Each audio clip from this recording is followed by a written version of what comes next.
গাড়ির আড়াল থেকে গুনগুন গুনগুন শব্দ শুনছে, তাহা মা আনজালনা আলাইকাল কুরআনা লিতাশকা। এই আয়াতগুলো শুনছে, গুনগুন গুনগুন আওয়াজগুলো শোনার পরে তখন তার মধ্যে রক্তাচুরা ঘটনা এমনভাবে পরিবর্তন হয়েছে, ভিতরে গেছে, মারামারি করছে, দরাদরি করছে, রক্তাক্ত হয়েছে, ফাতেমাকে মারছে, তার বোনের জমাইকে মারছে। এক পর্যায়ে বলছে, ও ফাতেমা, তুমি তো আমার বোন, এইবার বলো আমাকে তুমি কি করতেছিলা, ওইটা আমাকে বলো। ফাতেমা তখন তাকে দুইটা তিনটা আয়াত শুনিয়ে দিছে। দুইটা তিনটা আয়াত শোনার পরে এই লোকটা এমন ভাবে পরিবর্তন হয়েছে, আল্লাহর নবীর কাছে কল্লা আনতে গিয়ে আল্লাহর নবীর মাথা কেটে না এনে আল্লাহর নবীর কাছে নিজের মাথাটাকে সফরত করে দিছে। नशवत नसीबे दुश्मन के शवत हलाकत देगा तो, नशवत नसीबे दुश्मन के शवत हलाकत देगा तो, सारे दूसिता सलामत के दुखन सुरासी भारी।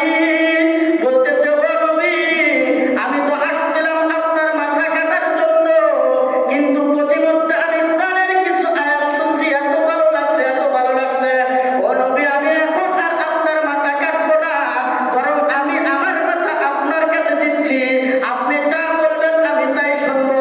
ও নবী, আমাকে কালেমা পড়া মুসলমান বানিয়ে দেন, আমি আর কাফের থাকবো না, আপনার হাতে আমি মুসলমান হয়ে যাব। বিশ্ব নবী তখন তাকে বসায়া লা ইলাহা ইল্লাল্লাহ মুহাম্মাদুর রাসূলুল্লাহ এটার মাধ্যমে তাকে মুসলমান বানাইলেন। সুবহানাল্লাহ। এই সবচেয়ে জঘন্য মানুষগুলো পরবর্তীতে সবচেয়ে দামি এবং সোনার মানুষে পরিণত হলেন। কিসের মাধ্যমে বলেন? ডাকাতের একটা উদাহরণ দিলাম, এবার জিনাকারীর একটা উদাহরণ দেই কোরআনের মাধ্যমে কিভাবে ভালো হয়েছে। সেই জাহিলিয়াতের যুগের মানুষ সবাই তো খারাপ না, যত মানুষই হোক না কেন দুই চারজন ভালো থাকে। একজন মহিলা সেই জামানার খুব ভালো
কোরআন অনুযায়ী আমল করা।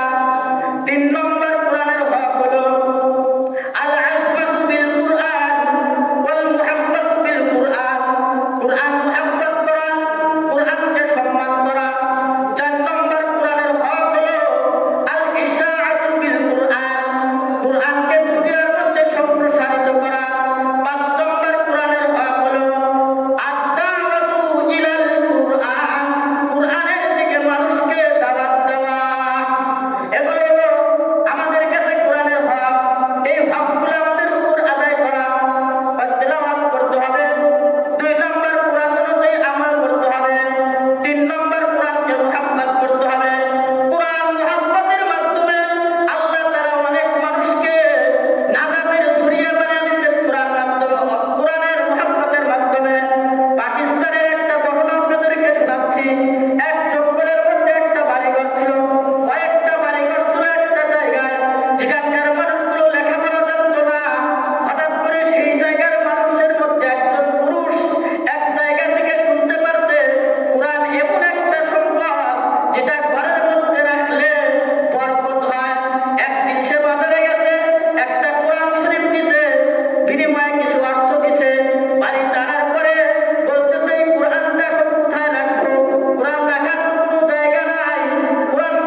দেখতাম, আমি দুনিয়াতে সব দেখতাম, নিজের হাতে চলতে পারতাম, সব করতে পারতাম, আমাকে আজকে তুমি অন্ধ বানায়া উঠাইলা কেন?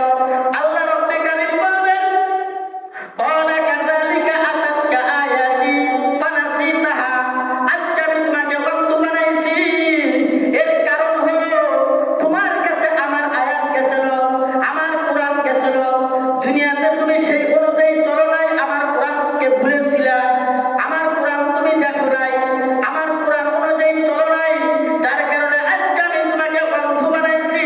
যেইভাবে দুনিয়াতে তুমি আমাকে ভুলে গেছিলা, আমি আল্লাহ সেইভাবে আজকে তোমাকে ভুলে গেছি। নাউজুবিল্লাহ। কিয়ামতের ময়দানে যদি আল্লাহ আমাদের ভুলে যায়, আমাদের আর কোনো উপায় আছে? অতএব কোরআন অনুযায়ী আমাদের চলতে হবে কিনা বলেন? কোরআনের যেখানে শিক্ষা দেওয়া হয় সেটাকে আমাদের সাপোর্ট করতে হবে কিনা বলেন? নাকি বন্ধ করে দিতে হবে? কেউ যদি বন্ধ করতে চান, তাদের হাত বাইরে ভেঙে দিতে হবে, ঠিক কিনা বলেন? কোরআনের মজলিস, কোরআনের মাহফিলে কেউ যদি কোনো ধরনের বিভ্রান্ত সৃষ্টি করতে চায়, উশৃঙ্খল করতে চায়, কোরআনকে মহব্বত করার কারণে তাদের বিরুদ্ধে আমাদের সবার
গাফেল। এটা কি বলে? আমাদেরকে কিয়ামতের ময়দানে গাফেল হয়ে উঠতে হবে। তাহলে আমাদের কোরআনের হকগুলো আদায় করতে হবে, কোরআনের হক আদায় করতে হবে, অন্যথায় আমাদেরকেও আল্লাহ তাআলা গাফেলের অন্তর্ভুক্ত করবে। বিশ্ব নবীর আরেক হাদিসের মধ্যে আল্লাহর নবী বলেন, এটা এমন একটা কোরআন, আমি তোমাদের জন্য দুটা জিনিস রেখে যাচ্ছি। তারাকতু ফীকুম আমরাইন লাম তাদিল্লু মা তামাসসাকতুম বিহিমা। দুইটা জিনিস আমি তোমাদের জন্য ছেড়ে দিচ্ছি, তা রেখে যাচ্ছি। যারা এই দুইটা জিনিসকে আঁকড়িয়ে ধরবে তারা কখনো পথভ্রষ্ট হবে না। একটা হলো কিতাব আল্লাহ, আল্লাহর কিতাব, আরেকটা হলো সুন্নাতে রাসূলিল্লাহ, আল্লাহ রাসূলের সুন্নাত। এই দুইটা যারা পাকড়াও করবে তাদের জন্য আল্লাহ তাআলা বলেন, আল্লাহ রাসূল বলেন, তারা কখনো গুমরাহ হবে না। আর এক হাদিসের মধ্যে আল্লাহর নবী বলেন, কুরআন এমন একটা বস্তু, এমন একটা গ্রন্থ, এই কুরআন কিয়ামতের ময়দানে যাদের ব্যাপারে সুপারিশ করবে আল্লাহ তাআলা তাদেরকে জান্নাত দিয়ে দিবেন, আর যাদের ব্যাপারে অভিযোগ করবে আল্লাহ তাআলা তাদেরকে জাহান্নাম দিয়ে দিবেন। 4 নম্বর, কুরআন পরিত্যাগ করার ভয়াবহ 4 নম্বর শাস্তি হলো কুরআন ছেড়ে দেওয়ার কারণে জাহান্নাম ওয়াজিব হবে। নাউজুবিল্লাহ বলেন। কুরআন ছেড়ে দেওয়ার কারণে জাহান্নাম ওয়াজিব হবে। কয় কুরআনের ফজিলত থেকে একটা কথা বলতেছি, কুরআন আমাদেরকে কিভাবে সুপারিশ করবে? হাসরের ময়দানে কুরআন আমাদেরকে সুপারিশ করবে। কুরআনের প্রয়োজনীয়তা কি? কুরআনের মাধ্যমে আমাদের নৈতিক চরিত্র শুদ্ধ হবে, ডাকাত থেকে মানুষ ভালো হবে, সুদখোর কোরআনের মাধ্যমে সুদ খাওয়া ছেড়ে দিবে। কোরআন এমন একটা বস্তু যেটার মাধ্যমে উত্তম চরিত্র মানুষের জীবনের জন্য হওয়া সম্ভব। কোরআনের কারণে, কোরআন অনুযায়ী চললে রাষ্ট্র সুন্দর হবে, ব্যক্তিগত জীবন সুন্দর হবে, সামাজিক জীবন সুন্দর হবে, আন্তর্জাতিক জীবন সুন্দর হবে। কোরআনের সুপারিশ কবরের মধ্যেও চলবে, কোরআনের সুপারিশ হাসরের মধ্যেও চলবে। কবরের মধ্যে কিভাবে সুপারিশ চলবে? উনি একজন লোক যখন মারা যাবে, কোরআন অনুযায়ী চলছে কিন্তু অত ভালো আমল করতে পারে নাই, কোরআন বিশ্বাস করছে, কোরআন অনুযায়ী চলছে। যখন কোরআনের আযাবটা শুরু হয়ে যাবে, কবরের মাধ্যমে আযাব শুরু হয়ে যাবে, এই মুহূর্তে একটা পাখি তার উপরে এসে বসবে। পাখি বসার পরে এই লোকটাকে বলতে থাকবে, ও আল্লাহর বান্দা, ভয় পেও না, ভয় পেও না, আমি তোমাকে রক্ষা করব। এই মৃত্যু ব্যক্তি কবর থেকে বলতে থাকবে, কিভাবে? চতুর্দিকে তো মাটি আর মাটি, এখন আমাকে তো আক্রমণ করবে। দুই পাশের মাটি যখন আক্রমণ করবে, পাথরের হাতগুলো ভেদ করে একটা আরেকটার ভিতরে ঢুকে যাবে। তুমি একটা ছোট পাখি মাত্র, তুমি এখান থেকে আমাকে কিভাবে রক্ষা করবা? এবার সেই পাখি উত্তর দিবে, ও বান্দা, চিন্তা করো না, ভয় করো না, আমি ছোট সাধারণ কোনো পাখি না,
দেখে আমি আপনাদের সামনে যে কোরআনের গুরুত্ব নিয়ে আলোচনা করছি।